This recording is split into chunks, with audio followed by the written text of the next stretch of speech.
Earth's moon is special because there's really nothing like it in our solar system.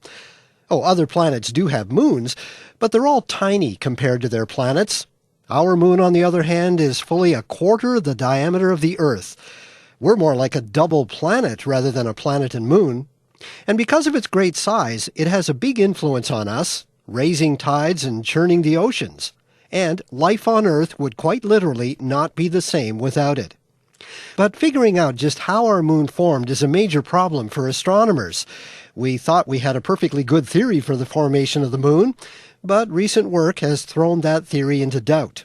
So now scientists like Dr. Robin Canup at the Southwest Research Institute in Boulder, Colorado, are once again searching for an answer to the question, where did the moon come from?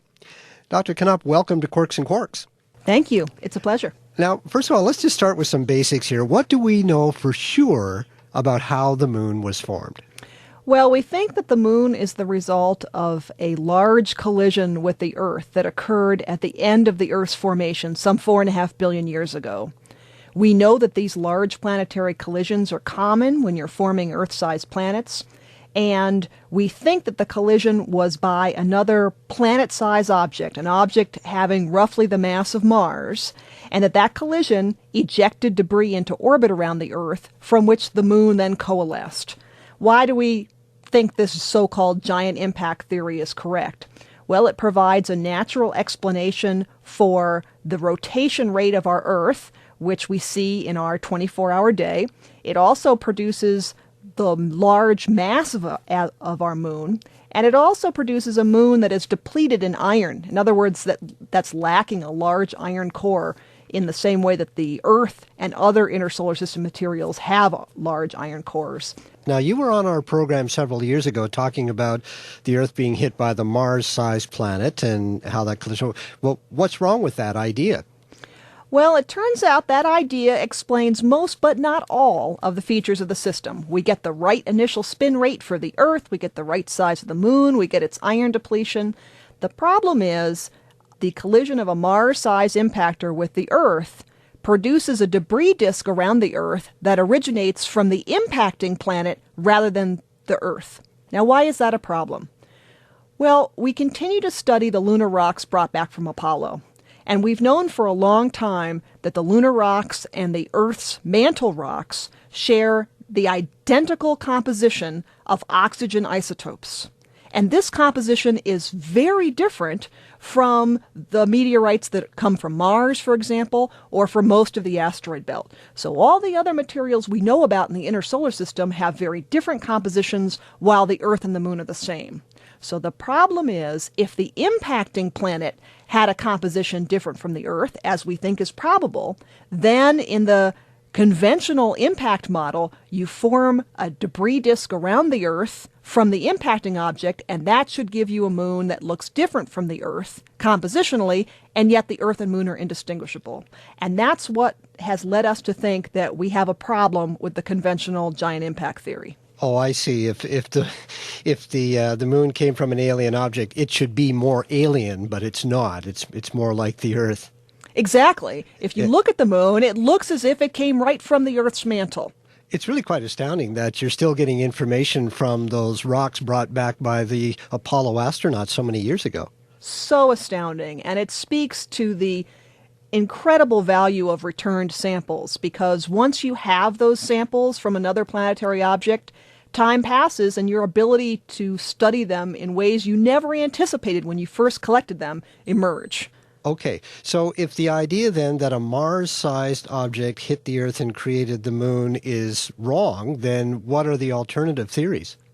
One involves a sub-Mars impactor into an Earth that's already rotating with about a 2-hour day before the moon-forming impact, presumably due to a prior giant impact. And in a companion paper, I proposed at the same time that the moon formed from the collision of two like-size objects. In other words, an impactor that contained about half the Earth's mass.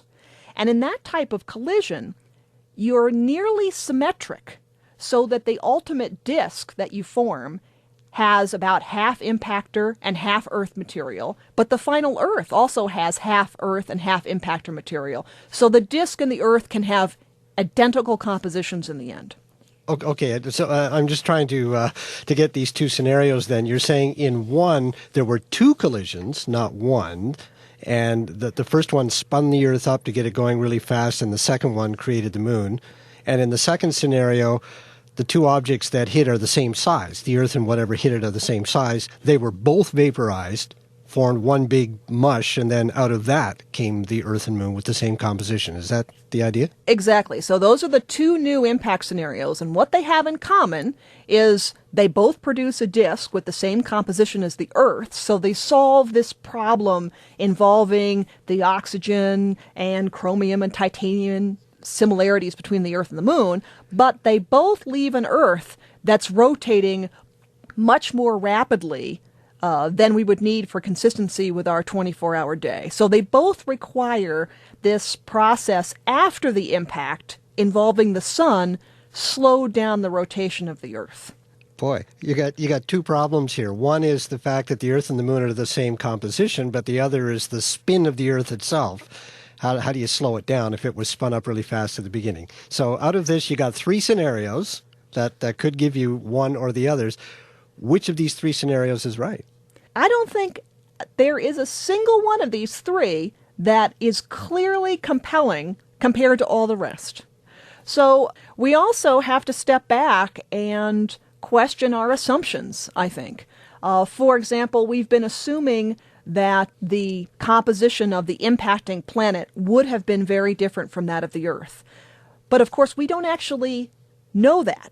That's based on our understanding of Mars's composition, but for example, we don't actually know the isotopic composition of Venus, which is the planet most similar to the Earth in terms of both its size and its distance from the Sun.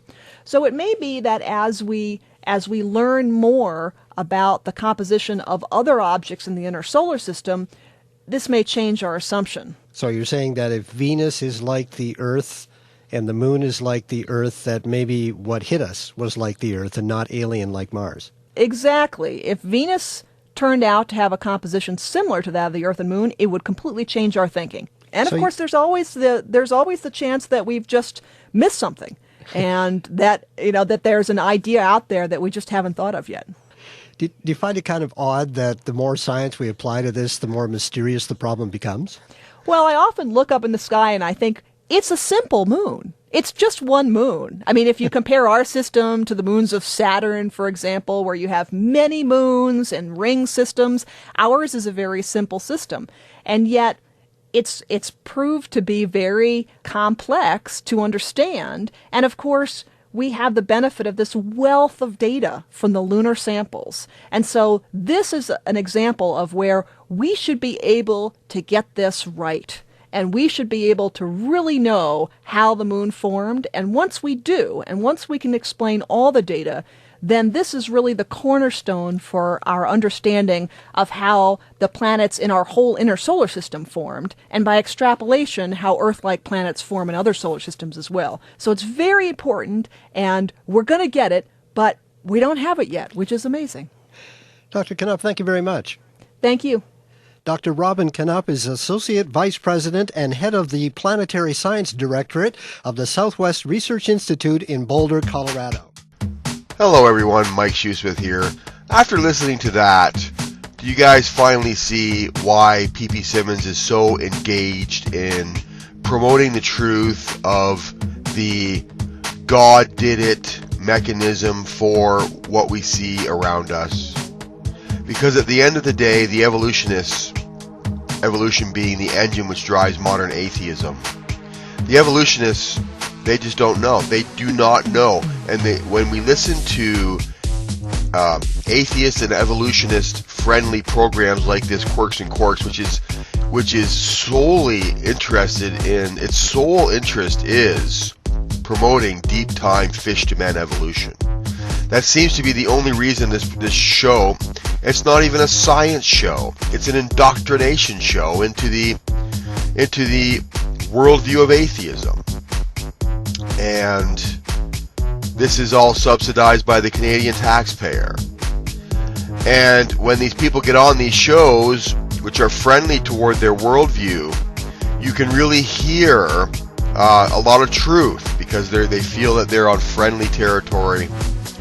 They don't mind letting their guard down a little bit. So I like to listen to these shows whenever the opportunity comes up, and I'm ready, I'm on guard to listen for these types of admissions, because at the end of the day, they know nothing about a rock floating a mere 250,000 miles away from the Earth.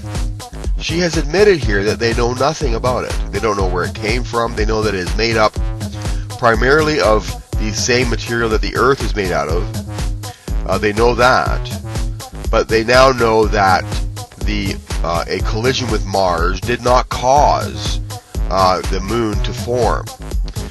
So now they've had to go back to the drawing board on a rock floating 250,000 miles away. What does this tell us? Well, this should tell us, folks, that we can't trust them on the bigger issues, on the habitable planet issue. When you see headlines in the news saying scientists discover planet in habitable zone in a distant galaxy, that is nonsense. They don't even know how the moon got here. They have recently only discovered what it is made out of. Do you understand this? Do you guys understand why it's so important for ppsimmons to stay engaged in this? Because there is a war going on for the minds of the youth, of the young people. And we are obligated to point this out when finally the admissions surface that these people who are teaching our children, they do not know what they're talking about. And it's an embarrassment to them. And you as parents, you're obligated to point this out to your children, that the atheists with evolution as their creation myth do not know what they're talking about. And they're merely using your children as guinea pigs, teaching them lies, frauds, and stories that are kept in science textbooks as fact, being taught to your children as facts, which are nothing of the sort. These are not facts. And it was once taught as fact that scientists knew what the moon, how it got there and how it was made and what it was made out of. Now they're admitting, after all these decades, they don't have a clue how the moon got there. Well, we do, don't we? We know how the moon got there. But the explanation that they will accept does not include a transcendental source. They won't accept that. They'll keep plugging away at this because having a creator and proving that the anthropic principle is valid, that the moon and the earth were made with precise detail to provide a habitat for us. This is known. We know this. We've known this for a long time, folks. And the scientists are baffled by this. They're baffled by how the moon got here. We know how it got here, don't we? We have a witness, an eyewitness. We have an eyewitness. Jesus was there at creation. He knows how it all went down. And he gave us his word that that's how it happened. And listen, folks, you can trust it. You can trust it. And that's all we're saying. My name is Mike Shoesmith. Thank you for watching.